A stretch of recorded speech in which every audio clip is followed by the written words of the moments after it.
Oh, hello there. Welcome to First Chapter Fridays with the East Baton Rouge Parish Library. Every Friday, we'll read the first section of a teen book and then challenge you to read the rest. Today, I'm reading Can You Spell Revolution by Matt Beam. Prologue. Rules.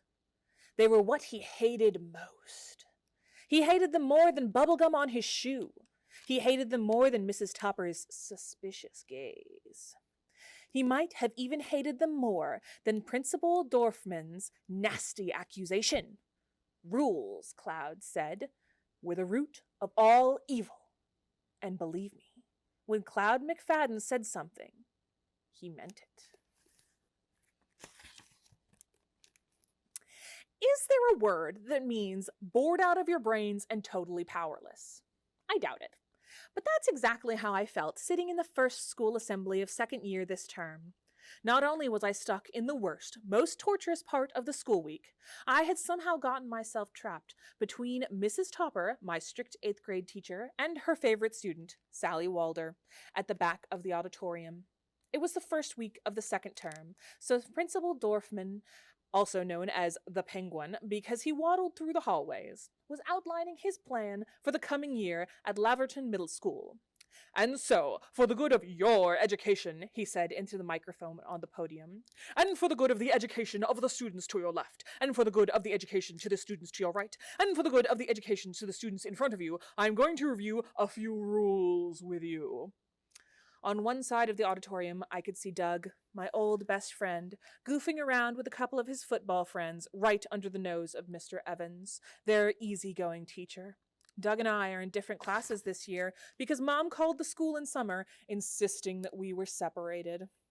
Mr. Singh, our teacher from 7th grade, had convinced Mom that D student Doug was the cause of my low grades last year. It was as good a guess as any, I suppose. And then in September, things got even worse for Doug and me.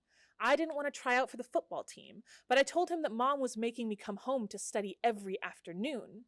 After he made the team, Doug started acting way too cool and basically ignoring me when any of his football friends were around. Not that I cared much. The Penguin raised his voice slightly, which caught my attention.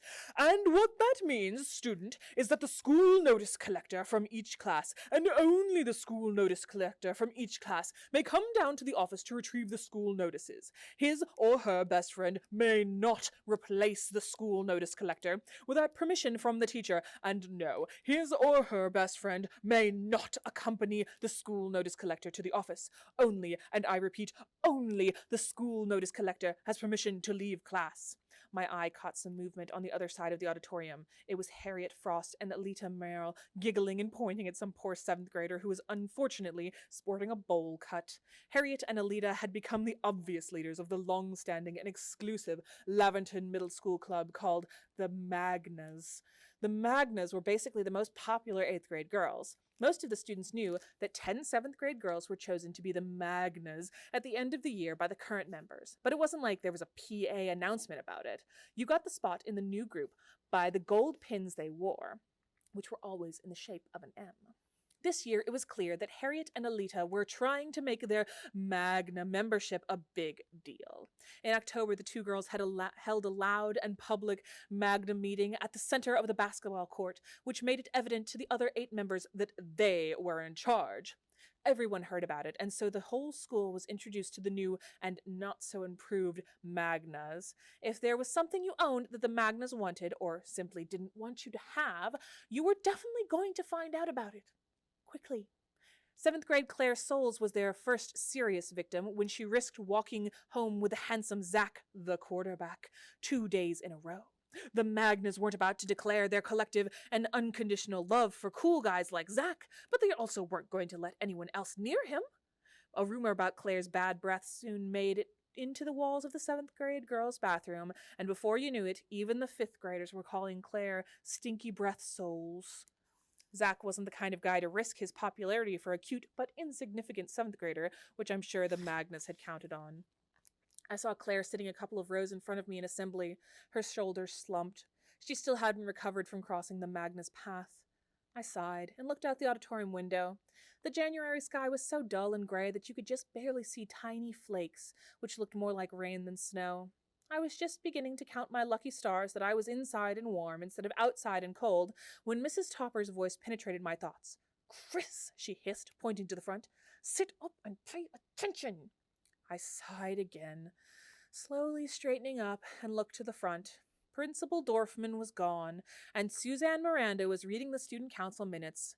Suzanne's voice was nice to listen to. She was a Magna, and I couldn't remember her being in the middle of any of this year's trouble. Unlike Harriet and Alita, Susan was always on the honor roll and was involved in all kinds of activities like the student council, the Stop Poverty Drive, and the girls' soccer team.